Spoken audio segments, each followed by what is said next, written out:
Right now, on to the point. Concerns over losing Medicare Advantage benefits. Hear from someone personally impacted here in El Dorado County and why this is happening in rural counties. There's so many people that are affected by this. It's brutal. Thanksgiving travel is underway. Tonight, what drivers are facing and warnings before you hit the road. I'm innocent. I am not afraid. A federal judge throws out the criminal cases against James Comey and Letitia James, calling their indictments unlawful, and travel doorbusters. Travel Tuesday is the most comprehensive day of deals. Why now is the best time to plan a trip. Good evening. As always, thank you so much for joining us on To The Point. I'm Alex Bell. Seniors in rural counties across America are learning their current health insurance plan is going away next year, and this is leading to worries about higher costs. ABC 10's Becca Hodbecker joins us live in studio to explain. Yeah, Alex, there's a lot we could unpack about health insurance, but tonight we're focusing on the individual Medicare Advantage plan. Now, that's a Medicare-approved plan from a private company that bundles hospital and medical benefits and often prescription drug coverage and even more. Now, nationwide, many private insurers have announced they're discontinuing their individual Medicare Advantage plans next year, especially in rural counties. One woman personally affected reached out to us to share her story, and tonight we're learning her situation applies to thousands of people all across our area. Marilyn Morano loves to get out in nature. She lives in Pollock Pines, just off Sly Park Road. There's a lake to swim in, you can walk, you can hike. She says her active lifestyle keeps her healthy. She doesn't need to go to the doctor much, but she has a Medicare Advantage plan through Aetna. And I got Aetna last year and I loved it. It covered everything in case you had an emergency. Last month, Aetna alerted her it would be discontinuing its individual Medicare Advantage coverage in El Dorado County. So she's chosen to move next year to basic Medicare, which comes with a 20% co-insurance. She's retired and on a fixed income. That's a big deal for people that are, if you really have a bad emergency, it could be tens of thousands of dollars. Can you imagine people that really depend on the medical thing, go to the doctor every week and all that? I don't know what they're going to do. The Health Insurance Counseling and Advocacy Program, HICAP, offers free help navigating Medicare. It's administered by the California Department of Aging and serves counties in the greater Sacramento area. HICAP says several individual Medicare Advantage plans are exiting El Dorado County after 2025, affecting thousands of people. They include Aetna and Anthem. There's so many people that are affected by this. It's brutal. The change prompted Marshall Medical Center to take to Facebook this month, announcing both Aetna Medicare Advantage PPO and Anthem Blue Cross Medicare Advantage PPO have announced their intention to discontinue coverage in El Dorado County, and encouraging anyone currently enrolled in an independently sourced Medicare Advantage PPO plan in El Dorado County to contact a Medicare Advantage insurance broker as soon as possible to review your coverage and options for the new year. A lot of rural community people, their incomes weren't as large. They get lower Social Security, and they're really hard-working middle-class people. I'm starting to get kind of sad. And it just is sad, like what happens when you get retired, and they just dropped us. ABC 10 reached out to both Anthem Blue Cross and Aetna, only Aetna got back to us in time, saying, in part, each year we assess our ability to meet the healthcare needs of our members and adjust our plans to ensure they can deliver an excellent and sustainable member experience. For 2026, we decided to stop offering individual Medicare Advantage plans in certain California counties, including 10 in ABC 10's viewing area. Medicare open enrollment ends December 7th, but HICAP says people currently on a Medicare Advantage plan that is ending have a special enrollment period with a guaranteed right to purchase a Medigap plan without questions about pre-existing conditions and to pay the least cost for age. That eligibility ends February 28th. We did just hear back from Anthem. They didn't say much, but they did confirm that, yes, Anthem will discontinue Medicare Advantage PPO health plans in El Dorado County effective next year. And to be clear, employer-sponsored Medicare Advantage plans are not affected by this. Alex? All right, Becca, thank you so much for that very important information. All right, a plan the White House says will address rising healthcare costs was not unveiled today as previously scheduled. A reason was not given. The new proposal is reportedly aimed at ways to avert a spike in premiums with the looming expiration of key Affordable Care Act subsidies. Nonpartisan Health Policy Research Group, KFF, estimates the cost of premiums could more than double if the pandemic-era assistance ends. Now, Democrats say their government shutdown fight was an attempt to stop that from happening. The Senate is set to vote next month on a related bill, something we'll continue to follow. The Department of Defense is investigating Senator Mark Kelly over what it says are serious allegations of misconduct. Now, this is over a video of a group of lawmakers with military backgrounds that was recently posted. In it, the group reminds U.S. service members that they have a duty to disobey illegal orders. President Donald Trump has been pushing for Kelly, who is a retired U.S. Navy captain, and 5 other Democratic lawmakers to face consequences. The administration called the lawmakers' comments serious, seditious and treason. Today, the Pentagon said Kelly could be recalled to active duty to face a court-martial or administrative punishment. Defense Secretary Pete Hegseth added that the investigation stems from Kelly's comments in the video. Now, the DOD, in a statement, reminded all service members of their legal obligation. Officials say under the Uniform Code of Military Justice, they must obey lawful orders and orders that are presumed to be lawful. Only Kelly, among the 6 lawmakers, is required by law to stay available for recall to the military. Now, Senator Kelly said he upheld his oath to the Constitution and dismissed the Pentagon investigation as the work of, quote, bullies. And new developments in the release of the Jeffrey Epstein files today. The Justice Department renewed its request to unseal Epstein sex trafficking grand jury materials. This after Congress approved the release of investigative materials related to the prosecution of Epstein. U.S. Attorney Jay Clayton today asked that the materials be released now that President Donald Trump signed the action requiring the release of documents related to Epstein within 30 days.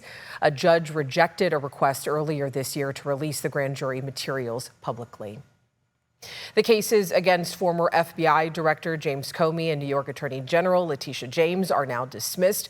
A federal judge today found that the Trump administration's appointment of prosecutor Lindsay Halligan was illegal. ABC's Karen Travers has more from the White House.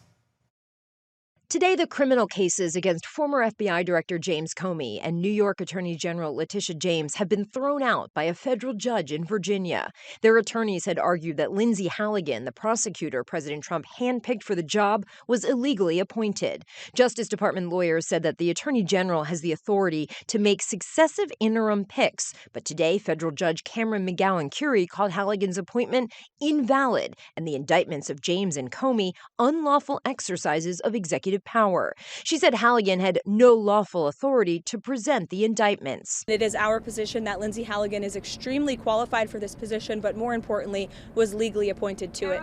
President Trump chose Halligan, his former personal lawyer with an insurance background with no experience as a prosecutor, to replace a career prosecutor he had previously appointed who had refused to charge Comey. Comey pleaded not guilty to making a false statement and obstructing Congress. I know that Donald Trump will probably come after me again, and my attitude's going to be the same. I'm innocent. I am not afraid. In court last week, Comey's lawyers called the case vindictive, pointing to Trump's social media post demanding prosecution of his political enemies, including Comey and James, writing, "We can't delay any longer." If this is not a direction to prosecute, Comey's lawyer argued, I'd really be at a loss to say what is. Last year, the New York Attorney General won a multi-million-dollar judgment against the president and his organization in a civil lawsuit, alleging he defrauded banks by overstating the value of his real estate holdings on financial statements. James pleaded not guilty to charges that she committed mortgage fraud. In a statement, James said she's heartened by today's victory and remains fearless in the face of these baseless claims. The White House said in a statement the facts of the indictment against James Comey and Letitia James have not changed, and a spokesperson says this will not be the final word on this matter.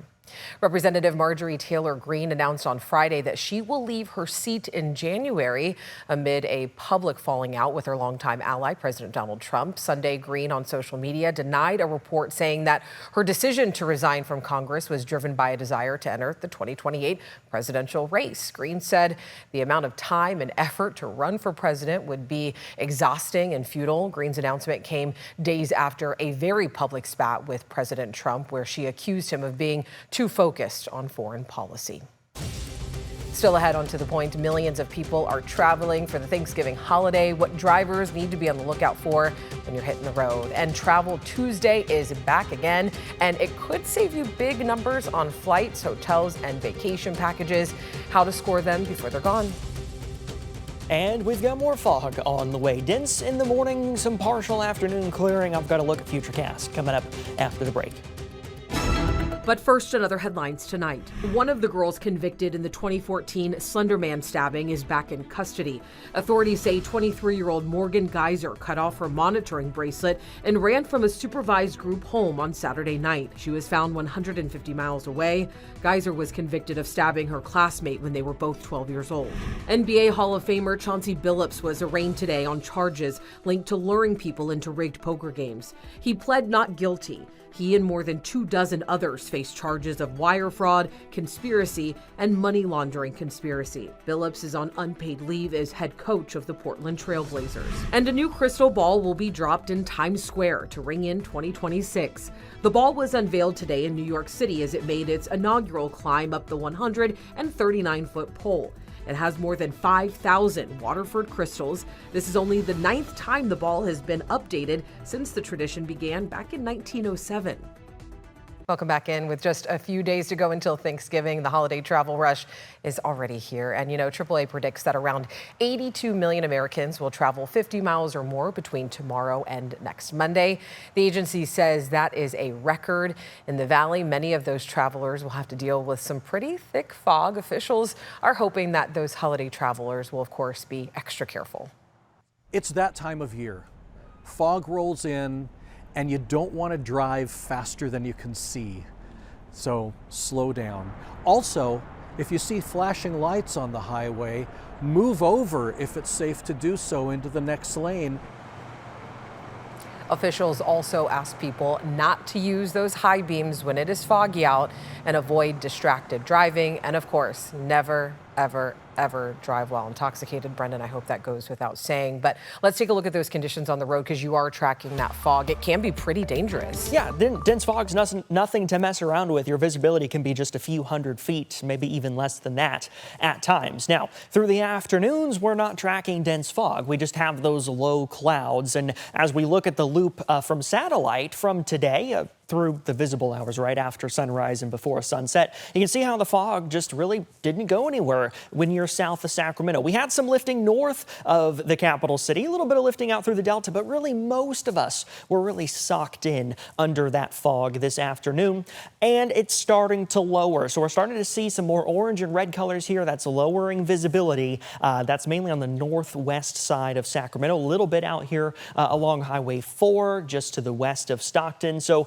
it is going to get worse, this fog, as we head through the overnight hours. We've got another dense fog advisory in effect. 50 in Sacramento, 51 Stockton, 52 in Modesto right now, 32 up in Truckee, 34 South Lake Tahoe. As we look at downtown, kind of hard to see, and that's because we've got those low clouds, which are getting lower. It's 50 right now, gray, but it is going to get very foggy through the overnight and into the morning hours. Once again, much like what we've had the last several nights. So dense fog advisory, there it is, continues until 11 o'clock in the morning tomorrow. Starting off at 40 degrees Tuesday morning, 44 in Stockton, 44 in Modesto. But again, really this story is about the fog. So you see that fog returning as we head through the evening into the overnight, quarter-mile visibility, perhaps less in some areas. That's tomorrow, very slow to lift, but then we'll run it all the way to Wednesday, and you see a very similar setup, and it'll look the same on Thursday. So low clouds and fog once again Tuesday afternoon, 59 in Sacramento, 59 Stockton, 58 in Modesto, 60s and sunshine though when you get into the foothills. We've had plenty of rain this month, and we're not going to have winds stronger than maybe 4 or 5 miles per hour through the next couple of days. That's what's going to allow that fog to form. We've got that soil moisture, which is evaporating, and no wind to mix the atmosphere. That allows that fog to form. So remember, don't use the high beams. Dense fog in the morning hours. Just take it slow. Drive safely. As we look the next several days, it is continuing to be about that Thule fog in the valley, but temperature-wise, we're going to stay in those upper 50s, low 60s. Very consistent, Alex. All right, Brendan, thank you. Right after the break, a new push to stop illegal cigarette sales online, why 25 attorneys general are calling out Shopify. And Travel Tuesday is almost here, and the One Big Day deals are bigger than ever, from half-off hotel stays to discounts on flights and family getaways. How to score big on those season savings. 25 attorneys general, including Rob Bonta, want commerce platform Shopify to crack down on e-cigarette sales. Now, the bipartisan coalition sent a letter urging the company to take stronger action against merchants that use its services to sell illegal tobacco products, particularly e-cigarettes. Shopify's policies already prohibit merchants from using its services for unlawful activities. Shopify has previously terminated e-cigarette sellers that were brought to the company's attention by the California Attorney General's office. However, in today's letter, the coalition argues that a more comprehensive solution is necessary because merchants continue to use Shopify services to sell illegal e-cigarettes. Shopify has not responded. And jumping into your price points tonight, if you are stumped on what to ask Santa for this year for Christmas, how about a gift that will create some memories for a lifetime, like a nice vacation? Well, there are some big discounts that you can find on what's known as Travel Tuesday. Take a look. When it comes to holiday shopping, Black Friday and Cyber Monday are the Super Bowl for retail. But after those two big days is a lesser-known doorbuster day called Travel Tuesday. Travel Tuesday is the most comprehensive day of deals across the travel industry. Travel expert Emily Kaufman, known as the Travel Mom, says the Tuesday after Thanksgiving is when you can score major discounts on flights, cruises, hotel stays, and even travel packages. Travel is such a huge category and is in such high demand that they curated and created their own special day. But unlike Black Friday deals, which can extend through the entire month of December, Kaufman says many of the travel bargains only last 24 hours. So here are some of the deals on the discounts that you can score. Kaufman says Great Wolf Lodge, which has locations around the country, has a big sale for Travel Tuesday. They're having a one-day flash sale, which has savings of 40% on standard rooms and up to 50% for premium or themed rooms. Personal finance site NerdWallet recently came up with a list of best deals for Travel Tuesday. Big hotel chains are slashing prices. Hilton is offering up to 50% off some stays, Marriott up to 40%, and many Hyatt hotels will be offering up to 30%. It all depends on the location and dates, and the secret to Travel Tuesday isn't luck, it's really preparation. Oftentimes, these deals require a specific promo code, so make sure you do your research ahead of time, and they're for select dates. If you're looking for cheaper flights, Kaufman says travelers could save up to 40% off through the flight booking app called Hopper. Right after the break, what we're working on for tomorrow. ABC 10, Wells Fargo, and the Athletics are teaming up for our annual Stand Against Hunger campaign, which means now through December 12th, ABC 10 is raising money for 7 local food banks to help feed people in need this holiday season. So far, your generosity has helped raise more than $341,000. Thank you so much. For a list of participating food banks and also how you can help, you can go to abc10.com/standagainsthunger for more information. All right, tomorrow and to the point, a former college football player is opening up about the long-term damage he says came from years of hard hits. Rico Petrini says he suffered more than 24 concussions by college, and later in life, the symptoms escalated from vision issues and migraines to depression and even thoughts of suicide, leading to a diagnosis of suspected chronic traumatic encephalopathy, or CTE. I was almost at the point where I needed assisted air. I would walk somewhere or just be sitting and just start sweating profusely. I had massive head pressure, just incredible in the back of my head. Tinnitus just came out of nowhere. It was just like just this loud ringing, like somebody had shot a gun in your ear, and it just never would go away. But now a new type of red light therapy treatment is giving him hope. Tomorrow at 6:30 on To The Point, we are sharing Rico's journey and also showing you the new treatment that's caught the attention of other athletes as well. It's definitely a story that you don't want to miss. As always, thank you so much for watching and for always inviting us into your home. If you have something you think we should be looking into, you can always reach out to the team. I'll see you tomorrow.